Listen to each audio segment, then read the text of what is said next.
Hello and welcome everyone, I am Madals and this is another StarCraft 2 England cast. Today I've got a best of one game from two pretty unknown players actually. It is a game between BattleToast, the red Protoss player in the top right who's up against Shampoo, who is the blue Zerg in the lower right. So we're going to have a bit of Shampoo on toast, which I hear is not as nice as jam on toast.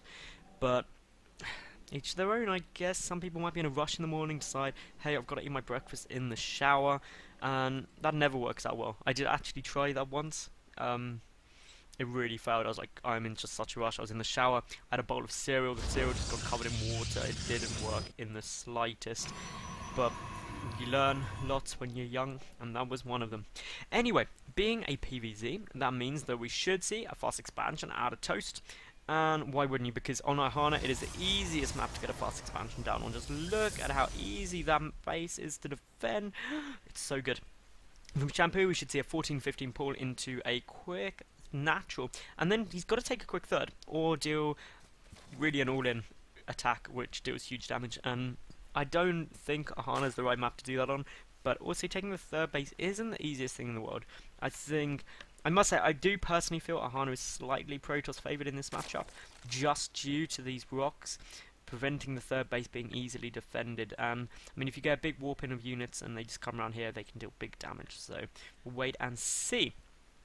Anyway, what else have we got going on? We've got the Forge first. Now, that is not something I would have predicted. Personally, I would have predicted a Nexus first. And wow, Shampoo, you don't go Hatchery first versus Protoss because they could cannon you, and then you are going to have a bad time. Like, seriously, cannons are a risk to you. Be afraid. Be really, really afraid. There's also no supply depot. This is not a tournament version of the map, so he could literally just build 3 pylons and laugh. Which, I have to say, if I did play Protoss, I'd probably do that occasionally. Especially if I saw a Zerg go hatch first, because I'm evil, really. And also, it's just silly going hatch first against Protoss. This cannot work out well for you. Anyway, the Forge is done. So, imminently now, we are keeping out. That drone just being like, I'm patrolling here. I realise what could be about to go down. Do not build a pylon at my ramp. So, at least Shampoo is aware of his vulnerabilities, but if we take a look around, both players are doing okay. We've got that Overlord going in saying that, yep, it was a Forge first, so I am really lucky right now that I'm not dying. The probe is on its way. Where's the probe going to go? The probe is going to go just into the main base, which is fair enough. We do have the drones pulling back. It's just getting some scouting information. Yes, the spawning pool is about to finish, so no, getting up a couple of cannons is probably not a viable option anymore. And really, Toast has let Shampoo get away with that quite a lot. I just sound so ridiculous with these two players, Toast and Shampoo. Really, guys. Really. They did this as a plan to make anyone who decided to cast their game sound a little bit silly. But that's fine, because I'm having fun. Anyway, 2 gas on the way down. Of course, the natural base nearly finished. Natural base already up, though, for Shampoo. And, well, third base should be on the cards shortly. I mean, you want to be getting it now, really. Well, actually, probably about 20 seconds ago. But now would also be good. Now is a good alternative. What about now? Now? You really need to take a third. So badly you need to take a third base. Or you need to go and kill the Protoss, which is not going to be easy. I'm just going to be honest with you. It is going to be near impossible to kill this Protoss with the tech you have at the moment, with no gas. So, take a third. Take a third. This is a really, really late third. Really late, really late, like a minute 25 late, which, a minute 5 seconds rather, which in early game StarCraft is basically an eternity, and that now means the Toast is gonna get so far ahead, it's gonna be crazy. But this is the reason I'm actually casting this game of 2 no-name players. They both are Masters League players, but I was requested in a comment section a while ago that can I cast some non-super pro games where people do actually make mistakes. So yeah, that's what I'm doing. As you can see, I read the comments, so do leave a comment about the games, the casting, the players, anything like that. If you like Shampoo on Toast, tell me. If you've ever tried Shampoo on Toast, I don't even think you can admit that sort of thing on the internet. That is how weird it is. But anyway, we've got the robotics facility on its way down to the 1-gate robo. Of course, the +1 is on its way down, so we could actually see some Sentry Immortal type play, which, again, is a good, really quite committed build, but is not terrible. either. So we'll wait and see what Toast decides to do with the Roach one and the Evo Chamber. Yes, I like that. That is good, Shampoo. Showing everyone that yes, always get your Evo and Roach one at the same time. Toast is banking quite a lot of gas right now. Is not producing anything out of that gateway either. Would like to see that. There is a Zealot and Stalker here. That's probably going to get shut down pretty hard, to be honest, because there's quite a few Zerglings on the field already. There's 4 more as well. Not engaging this. Not quite sure why. You get this run on the Zealot though, so that gets picked off, and of course now the Stalker will inevitably die. And still an awful lot of money being banked up here.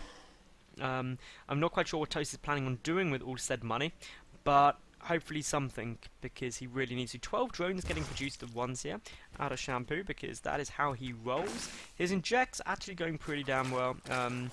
Has missed one in his main base, but that can be forgiven, I guess. Looking around, we do have, well, some Zerglings running up, scaring that City Stalker away.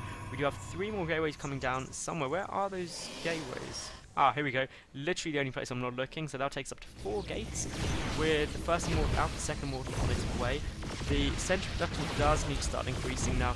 The bank getting a little too high for this stage in the game, in my opinion, but he's probably saving it to build lots of stuff, so maybe we'll let him off. He's going to get an awful lot of sentries out quickly. Could possibly afford another gateway, or may expand. That's the other option. Overlords are coming in to scout all of this. What will they see? Well, if those Overlords spot those 3 gateways, it's going to instantly scream what's going on, and it looks like there's nothing from Toast to really stop that scouting. And I like this. Sacrificing 2 Overlords in is a good move, I think. It's more than okay to do. The Zerglings coming to scout to see if the 3rd base is there, but of course that back wall has been knocked out, so those Zerglings may try and sneak in just to get some information. Will fall back though when they see they're about to die. Meanwhile, a double spine crawler on its way down, and a lot of roaches in production, because from that Overlord scout, I'd be like, Immortal Sentry push, Immortal Sentry push, I'm going to die, build spine crawlers everywhere. So that is a good choice. Unfortunately, Toast isn't coming for a push. He's taking a 3rd base now. In some ways, that actually concerns me more, because I'd be thinking, okay, you've got this stuff out, but you're not doing anything with it. You're taking a 3rd base, which these Zerglings have now seen, and the downside to seeing a 3rd base on a Protoss is that Shampoo is not in a position to deal with it. He's taking a 4th base as a response. That's good. The problem is, though, of course, a Protoss on 3 bases can actually annihilate everything, and a Zerg player with lots of bases will still struggle against the 3 base Protoss, because they just have so much income, especially at this stage in game. Obviously, if we're talking like 12-15 minutes, then it's not going to be as much of a problem. We do have a lot of gateways being added on here, and the reason Zerg struggle with it early on, even with a lot of bases, is because of the lack of tech. Now, of course, we do have pathogen glands on the way out, so the infestors will help. In terms of upgrades, none. Now, when you consider there is this double Evo, they are just kicking in now, but you want to be getting those upgrades a bit earlier if you are going Zergling Infestor. Yes, there's a couple of roaches thrown in, but they were more for defensive reasons. We do have the potential of a push through here, but it will be very hard with so many sentries. Of course, which should be absolutely on the money, but a great actual choice there, running those Zerglings straight into the main. This should do big damage. Warp in of Zealots is coming down, and that should allow this to get defended, but not until potentially quite a bit of damage is done. Those Zerglings are just going to go on hold command, is what you should do in this situation. So they do just sit there, killing a lot of probes and stuff, but still huge numbers of probes getting killed off right now. We've got more warpins. The rest of the army was cleaned up by the rest of the Protoss army. The Zealots getting cleaned up now. So actually, these Zerglings still are not going down, because they are 1-1 against 1-0. Which means the Zerglings do have the upgrade advantage and are still engaging cost effectively. They may actually even get another probe kill.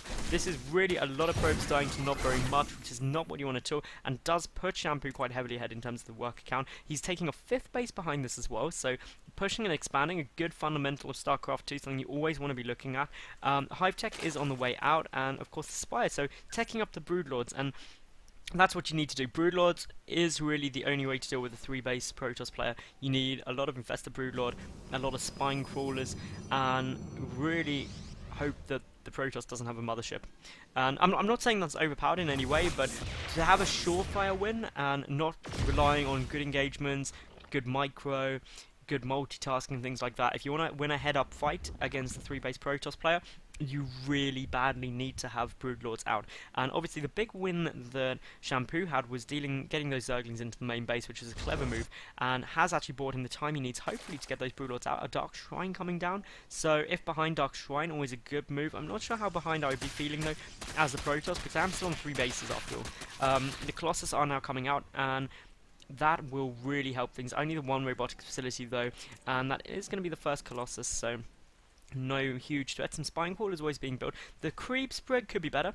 That is one thing I really noticed. If you get creep spread, if you get queens to spread creep early on only, by 40 minutes you should be like here with your creep. Like literally your opponent should be having to constantly pick off the creep tumors to stop having creep in his base. But that is fine. Obviously these back rocks still up there. That's quite interesting. I'm surprised they haven't been picked off. Some spine crawlers pretty much everywhere. More spines being built because of course Broodlord Infester is in the composition. It's Broodlord Infester Spinecrawler. The Spinecrawler is essential to allow the very slow and mobile Broodlord Infester army to do something. A Zealot has been there, tricked me once, shame on you, tricked me twice, shame on me. So Toast has learned his lesson. He is gonna land butter side up on that occasion. And well, that was a bad pun. I feel bad for that now. I apologise, guys. I'll try not to make any more terrible jokes. But beside the fact, we've got more gateways on their way in. The second robotic facility up there. I always find it interesting when people build like two of the same building next to each other just so they remember where they are. That's always fun times. But more spine crawlers are down. This is good. The fifth base is up. Really, Shampoo is in a good spot here. He's building lots of spine crawlers just as he should be doing. Replacing the drones as well. And that's something important to remember. You don't want to lose all your drones to spine crawlers. But to be fair, this is all going well. The Greater Spire about to finish up. We do have quite a few corruptors coming in now. And really, there's not enough to deal with this. And DTs are morphing. Are we going to see Archons? Or are we going to see those DTs try to be used effectively? Apparently we're going to see the DTs go and put on some pressure, and there isn't actually any detection. No spore crawlers at any of these bases. Slight slip up there. There is no Overseer, and there is a DT going to each of the possible expansions, which is going to really sting. So straight away we should see some Overseer style morphing in. Where is that DT going? It's already killing a queen, but still, some spore crawlers are thrown down and Overseer coming down as well now. Drones are getting picked off. That is always irritating. We do have quite a few units coming around here. The spore crawler has now finished, of course, but the other DT is happily able to kill stupid numbers of workers. So that is fine, but there comes the detection, walking right under it, and the Broodlords are dealing huge damage. Now, both players are turtling up, but unfortunately, I really think that is going to favour the Zerg in this situation, because he has just got up so many spine crawlers right now. 8 Broodlords, 4 Corruptors, 7 Infestors. Needs to deal with the Colossus. They're the big problem. The Colossi could potentially ruin his day, but obviously the Stalkers do have Bling, so successful Blink Hunter would be good, so the Fungi Growth will have to be good. This fifth base could get taken down now. All depends on the engagement, but a big sandwich maneuver getting prepared here, and well, this Protoss army is so committed. All of the Broodlords are there, so essentially we've got a Protoss player who has to back out through a Zerg army. There's never already won so many Zerglings in production. Mothership, the fleet beacon on its way, so the Mothership will be coming down shortly. A lot of drones being killed off there. That's a good little win, and has really hurt the Zerg's economy. So, assuming Toast gets out of this alive, he should be fine. Here come all of the Broodlords. The Stalkers should blink forward to try and pick this off, but can't due to great fungal growth. Chain bungling, everything is exactly what you should be doing. Those Zerglings need to get involved in the fight though, because they need to start containing all of those Stalkers as well. Of course, these fungal growths is going off incredibly well, and Toast couldn't have had a worse engagement in my opinion, or rather Shampoo couldn't have done better. He has literally cleaned up most of this now. Need to be careful with the extra energies. Could potentially think about throwing down some infested terrains just to tank up fire for those Broodlords, because losing Broodlords to sentries, oh my god, I don't think I've ever seen that.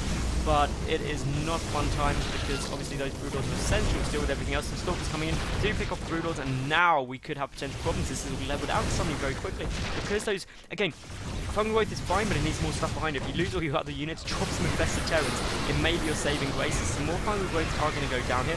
Force Woods were quite good, chain bungling, but Shampoo forced the GG because all of his army died, and I really felt Shampoo was ahead there. That engagement was going well. I think if he just sent out an entire volley of infested terrans, it may have helped him enough to win that game, because it was purely because the Broodlords were the only thing there. They were taking all the fire. Anyway, guys, this was a really fun game to cast. If you did enjoy, please subscribe. Leave a cool comment about the game or the casting or the players. Like the video, that'd be great, and follow me on Twitter. And to be honest, if you want some more StarCraft, go to my channel, because there's hundreds and hundreds of replays there, and if you by some miracle have watched every single one of them, then I will see you tomorrow for yet another top level game. I am Madals, this was an SE2 England cast. Bye for now.